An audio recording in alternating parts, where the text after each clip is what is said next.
میرے آقا مصطفیٰ کریم رؤوف الرحیم صلی اللہ علیہ وسلم فرماتے ہیں ماہ رمضان کو سارے مہینوں پر ایسی فضیلت ہے جیسے مجھ محمد کو تمام مخلوق پر فضیلت حاصل ہے۔ میرے آقا فرماتے ہیں ماہ رمضان شریف میں اگر تم ایک نیکی کرتے ہو تو اللہ تمہیں 70 کا ثواب عطا کرتا ہے، اور تمہارا خلوص بڑھ جاتا ہے تو اللہ تمہیں ایک نیکی کا 1000 عطا کرتا ہے، اخلاص اور بڑھتا ہے تو اللہ ایک نیکی پر تمہیں بے حساب ثواب عطا کرتا ہے، اس کا کوئی حساب ہی نہیں ہوتا۔ آقا کریم رؤوف الرحیم صلی اللہ علیہ وسلم فرماتے ہیں یہ ماہ رمضان کیا ہے؟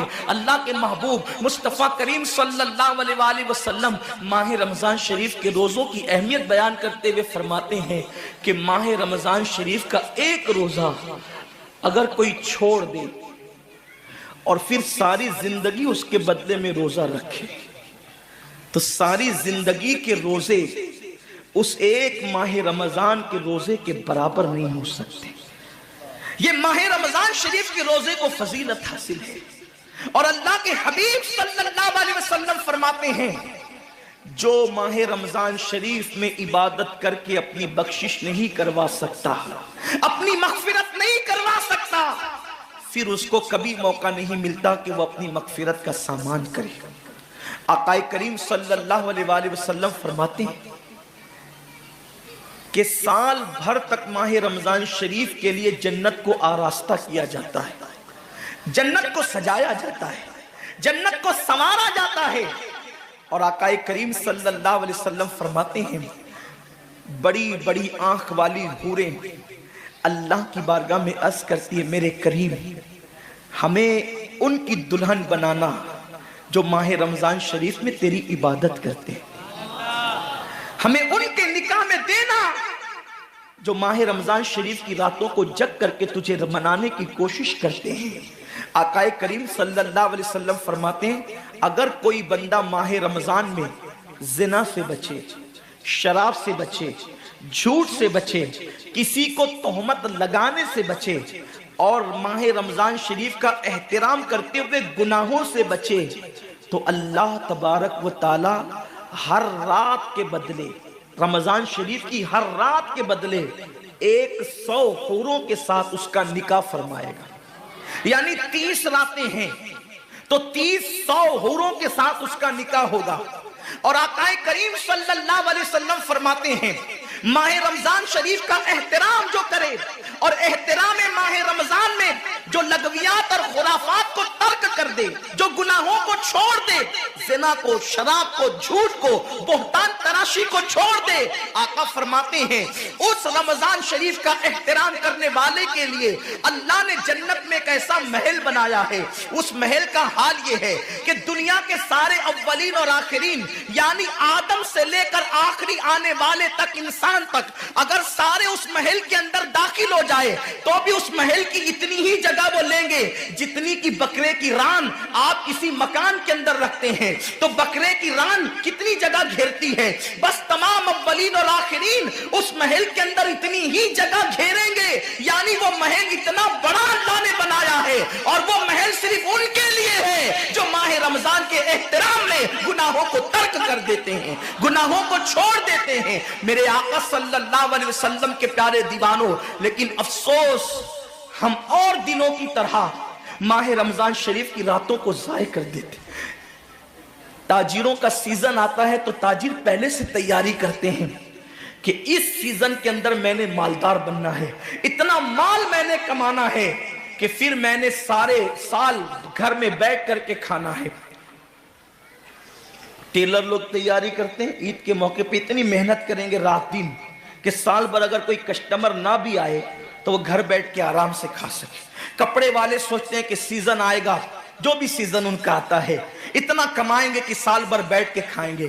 لوگوں جیسے کپڑوں کا سیزن آتا ہے، ٹیلروں کا سیزن آتا ہے، پھلوں کا سیزن آتا ہے، ایک سیزن نیکیوں کا بھی آتا ہے، ایک سیزن مغفرت کا بھی آتا ہے، ایک سیزن جنتی بننے کا بھی آتا ہے، ایک سیزن اللہ کو راضی کرنے کا بھی آتا ہے۔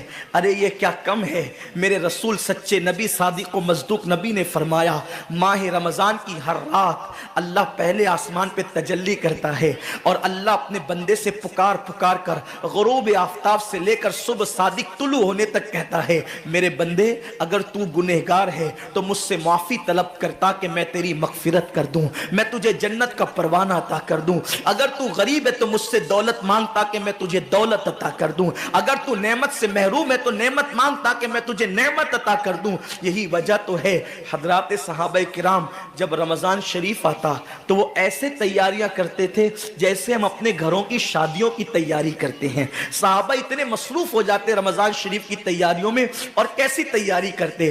ہم بھی رمضان شریف کی تیاری کرتے ہیں۔ ہماری تیاری کیا ہے؟ سحری میں تری کے مسالے کو چاہیے، سحری کے اندر یہ چاہیے، سحری میں وہ چاہیے، افطار میں یہ چاہیے، افطار میں وہ چاہیے۔ مجھے اس سے کوئی جو ہے وہ شکوہ نہیں، میرے آقا نے اس سے منع نہیں کیا۔ حضور فرماتے ہیں کہ رمضان شریف میں گھر والوں کا دسترخوان وسیع کر دیا کرو، گھر والوں پہ زیادہ خرچ کیا کرو، اس لیے کہ جو گھر والوں پہ رمضان شریف میں خرچ کرتا ہے اللہ اس کو اپنی راہ میں خرچ کرنے کا ثواب عطا کرتا ہے۔ اور فاروق اعظم فرماتے ہیں جو رمضان شریف میں کشادگی کرے گھر والوں پر اللہ اسے جہاد میں خرچ کرنے کا ثواب عطا کرتا ہے۔ مجھے اس سے کوئی شکوہ نہیں، لیکن صحابہ کی تیاری کیا ہوتی تھی؟ جب رمضان شریف آتا صحابہ اپنے بستر کو باندھ دیا کرتے تھے۔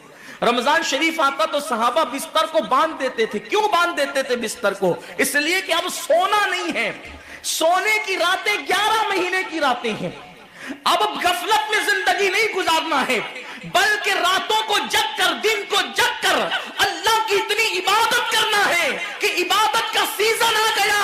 اس لیے کہ اللہ کے رسول فرماتے ہیں جس نے رمضان شریف پایا اور عبادت کر کے اللہ کو راضی نہیں کر لیا ایسا بندہ ہمیشہ اللہ کی رحمت سے دور کر دیا جائے۔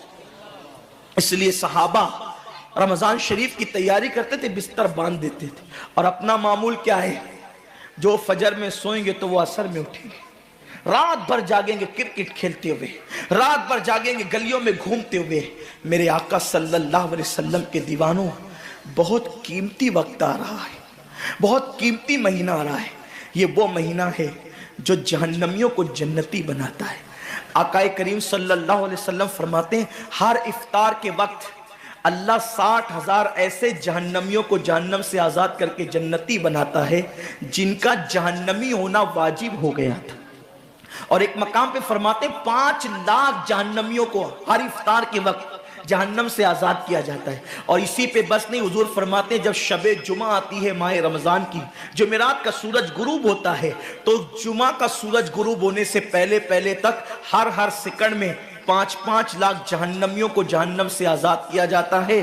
اور جب جمعہ کا آخری وقت آتا ہے، آخری ساعت آتی ہے، میرے کریم آقا فرماتے ہیں جمعرات کا سورج غروب ہونے سے لے کر جمعہ کا سورج غروب ہونے تک ہر لمحے میں جو 5 لاکھ کو آزاد کیا گیا تھا، اب آخری سیکنڈ میں جو غروب کا وقت ہوتا ہے جتنے آزاد کیے گئے تھے اتنوں کی تعداد کے برابر اس آخری ساعت کے اندر اللہ اپنے جہنمی بندوں کو جہنم سے آزاد کر دیتا ہے۔